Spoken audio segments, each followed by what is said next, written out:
हरि ओम। प्रिय आत्मन, प्रिय आत्मन, क्या आप आत्मा और परमात्मा को जानना चाहते हैं? यह एक दिल को छू लेने वाला गूढ़ विषय है जो आपके जीवन में चल रहे सभी समस्याओं का समाधान हो सकता है। तो अगर आप इस संबंध में वास्तव में जिज्ञासा रखते हो तो आइए इस रहस्यमयी यात्रा में साथ चलते हैं। हम सबके मन में कभी न कभी ये सवाल जरूर आया होगा कि आत्मा क्या है। ये शब्द बहुत भारी लगता है, लेकिन अगर हम इसे आराम से जिंदगी से जोड़कर समझें तो बात बहुत आसान हो जाती है। मान लीजिए आपके सामने एक मिट्टी का दिया रखा है।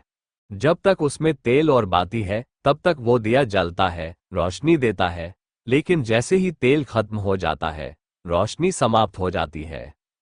अब वो दिया वैसे का वैसा है, लेकिन रोशनी नहीं रही। ठीक उसी तरह हमारा शरीर दिया है और आत्मा वो रोशनी जो इस शरीर को जीवन देती है। आत्मा का मतलब है स्व का तत्व, यानी हमारा असली स्वरूप। ये कोई हाथ में पकड़ने वाली चीज नहीं है, ना ही इसे आंखों से देखा जा सकता है। लेकिन हर इंसान महसूस कर सकता है कि उसके अंदर कुछ है जो उसे जिंदा रखता है, सोचने की ताकत देता है और जो अच्छे बुरे की समझ की शक्ति देता है। किसी भी जीव या व्यक्ति के लिए ये संसार या संसार की सभी वस्तुएं, सूर्य, चांद, धरती या आकाश, तभी तक सत्य लगती है जब उसके शरीर में आत्मा होती है। शरीर से आत्मा के निकलते ही उसके लिए सब कुछ मिथ्या हो जाता है। इसका अर्थ है कि इस जगत में अगर कुछ सत्य है तो वह है आत्मा। इसीलिए आत्मा को सत्य स्वरूप कहा गया है। जब किसी की मृत्यु हो जाती है तो हम कहते हैं कि उनकी आत्मा निकल गई। शरीर तो हमारे सामने होता है, लेकिन हम जानते हैं कि अब उसमें वो बात नहीं रही। यही बात है आत्मा की, जो शरीर में रहते हुए उसे जिंदगी देती है। आत्मा और शरीर का रिश्ता ठीक वैसा है जैसे ड्राइवर और गाड़ी का। गाड़ी चाहे कितनी भी महंगी हो, अगर ड्राइवर नहीं है तो वो एक जगह खड़ी रहेगी। आत्मा ही वो ड्राइवर है जो शरीर को चलाती है, सोचने, बोलने, चलने, महसूस करने की ताकत देती है। लेकिन जैसे ड्राइवर गाड़ी को बदल सकता है, वैसे ही आत्मा भी एक शरीर को छोड़कर दूसरा ले सकती है। यही बात हमारे शास्त्र भी कहते हैं, आत्मा न तो मरती है न ही पैदा होती है, ये बस शरीर बदलती है जैसे हम कपड़े बदलते हैं। अब आपके मन में एक प्रश्न ये भी आया होगा कि जब आत्मा की जन्म और मृत्यु नहीं होती और सभी शरीरों में आत्मा होती है, तो संसार में जन्म और मृत्यु होते हुए क्यों दिखता है? और यह जन्म और मृत्यु किसकी होती है? यही विचार भगवान कृष्ण के सखा और भक्त उद्धव जी के मन में भी आया था। तो भगवान श्री कृष्ण ने कहा था कि ये जो संसार में जन्म और मृत्यु होते दिखता है, वह अहंकार का होता है, और इसी अहंकार से मनुष्यों या जीवों के अंदर का सूक्ष्म शरीर बना होता है, जिसे जीवात्मा कहते हैं। अब आपके मन में ये भी आया होगा कि ये जीवात्मा क्या है? परमात्मा का अंश है आत्मा और आत्मा का अंश है जीवात्मा। मनुष्यों के बाहरी दिखने वाले शरीर के अतिरिक्त एक आंतरिक सूक्ष्म शरीर होते हैं जो जीवात्मा होते हैं। सभी मनुष्यों के अंदर इस जीवात्मा के अलग अलग गुण और स्वभाव होते हैं जो उस मनुष्य के कर्मों के अनुसार बनते हैं। अतः हर जीव का जीवात्मा विभिन्न गुणों और स्वभावों वाला होता है। तो संसार में मनुष्यों या जीवों में जो विभिन्नता तथा जन्म और मृत्यु दिखती है, वह इसी जीवात्मा के कारण दिखती है। लेकिन इन सभी जीवों या मनुष्यों में आत्मा एक समान, एक ही मात्रा में विराजमान होता है। आत्मा अजन्मा, शाश्वत, विकार रहित, प्रकाश स्वरूप है। ये भगवान का सभी जीवों के लिए समानता का प्रतीक भी है। इस जीवात्मा का भी नाश नहीं होता। ये जीवात्मा एक शरीर छोड़कर कर्मों के अनुसार दूसरे शरीर को धारण करता है। लेकिन जीवात्मा आत्मा के बिना कुछ भी करने में असमर्थ होता है। जीवात्मा आत्मा के प्रकाश से ही प्रकाशित होता है।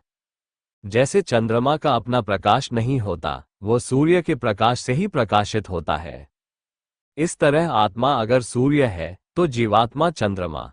यहाँ एक बात और बता देना उचित समझ रहा हूं कि आत्मा की कोई लिंग नहीं होती, मतलब ये स्त्रीलिंग भी ही और पुल्लिंग भी। संसार के सभी नर और मादा जीवों में भगवान शिव आत्मा रूप से विराजमान होते हैं। इसीलिए उनका अर्धनारीश्वर रूप भी है।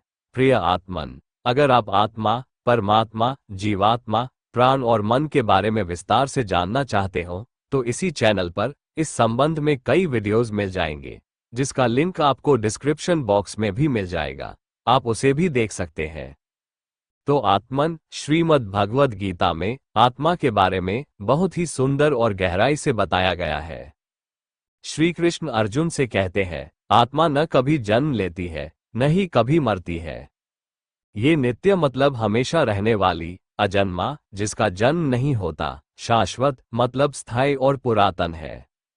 जब शरीर नष्ट होता है तब भी आत्मा नहीं मरती।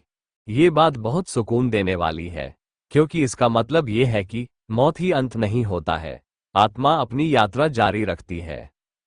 मतलब हमारा जो असली स्वरूप है उसका कभी भी नाश नहीं होता, हम हमेशा होते हैं, केवल हमारा रूप और रंग बदलता है। अब सवाल ये उठता है कि अगर आत्मा है तो हम उसे कैसे महसूस करें? देखिए, आत्मा कोई दिखने वाली चीज नहीं है, लेकिन जैसे हवा दिखती नहीं फिर भी हम उसका असर महसूस करते हैं, पत्तों का हिलना, ठंडी फुहार, वैसे ही आत्मा भी महसूस की जा सकती है। जब हम ध्यान लगाते हैं, जब हम अपने भीतर झांकते हैं, जब हम खुद से सवाल करते हैं कि मैं कौन हूं, जब हम परमात्मा से निस्वार्थ प्रेम और उनकी भक्ति करते हैं तथा उनसे मिलने और उनके दर्शन की प्रबल इच्छा रखते हैं, तब धीरे धीरे आत्मा का अनुभव होने लगता है। आत्मा वो आवाज है जो हमें भीतर से कहती है कि ये ठीक नहीं है या ये सही है। जब हम कुछ बुरा करते हैं तो एक बेचैनी होती है, और जब कुछ अच्छा करते हैं तो आत्मा से खुशी महसूस होती है, यही उसका प्रमाण है। अब एक प्रश्न यह आता है कि क्या आत्मा सब में एक जैसी होती है? हाँ, आत्मा का स्वभाव और शक्ति सभी जीवों या मनुष्यों में एक जैसा होता है। सभी के शरीर में यह आत्मा शुद्ध, शांत, ज्ञानमयी, प्रकाशवान, शक्तिवान, प्रेम स्वरूप और आनंद स्वरूप है। फर्क बस इतना होता है कि कोई अपने वास्तविक आत्मा स्वरूप को जान चुका होता है और कोई अभी भी उसकी खोज में है। हम सबकी आत्मा एक ही परमात्मा की झलक है। जैसे सूरज की किरणें अलग अलग दिखती हैं, लेकिन मूल एक ही है। इसीलिए कहा जाता है अहम ब्रह्मास्मि, यानी मैं भी उसी ब्रह्म यानी परम आत्मा का अंश हूं।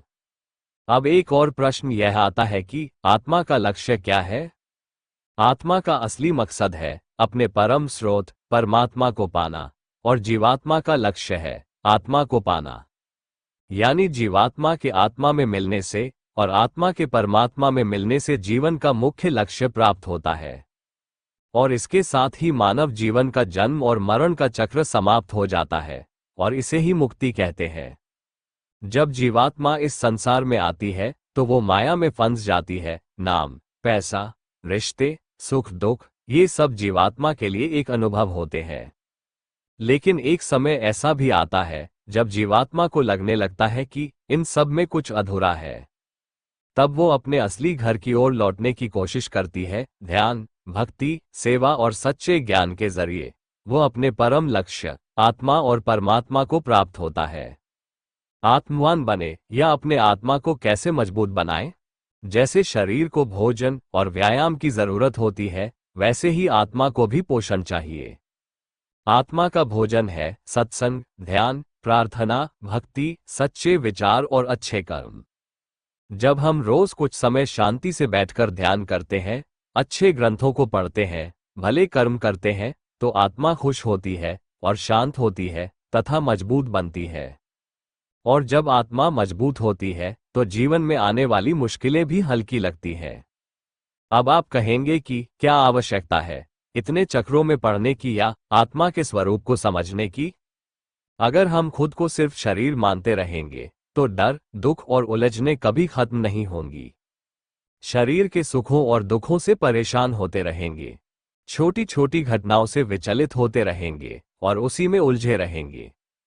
अपने आप को कमजोर और दिनहीन समझकर जीवन के सही विकास से वंचित रह जाएंगे। लेकिन जब हमें ये समझ आ जाती है कि मैं तो शाश्वत, प्रकाश स्वरूप, सर्वसमर्थ और सबके अंदर वास करने वाला आत्मा हूं, शरीर मेरा एक साधन है, तो फिर जीवन को जीने का अंदाज ही बदल जाता है। सबसे बैर भाव मिटकर सब में प्रेम भाव की उत्पत्ति होती है। जिससे मन का क्लेश मिट जाता है और हम आनंद और सुख के भाव में रमने लगते हैं, जिससे जगत में हम जो भी करते हैं उसमें पूर्ण सफलता और संतुष्टि मिलती है। हम दुखों से टूटते नहीं, मौत से डरते नहीं और मोह माया में उलझते नहीं। फिर हमें ये समझ आने लगती है कि असली सुख भीतर है, बाहर नहीं। अब अंत में एक छोटी सी बात और कहना चाहूंगा कि आत्मा कोई रहस्यमयी चीज नहीं है, ये हम सबका असली रूप है। जैसे कोई आईना धूल से ढक जाए, वैसे ही आत्मा भी दुनिया की भागदौड़ में छिप जाती है। लेकिन अगर हम थोड़ी सी कोशिश करें तो उस आईने को फिर से साफ कर सकते हैं और अपनी आत्मा को पहचान सकते हैं। आत्मा को जानना मतलब खुद को जानना, और जब इंसान खुद को जान लेता है तब उसे जीवन का असली मतलब समझ आता है। प्रिय आत्मन, अगर इस ज्ञान से आपको कुछ समझ आया हो तो कमेंट में ओम लिखें और इस वीडियो को लाइक और शेयर करें तथा चैनल को जरूर सब्सक्राइब कर लें। धन्यवाद। हरि ओम तत्सत।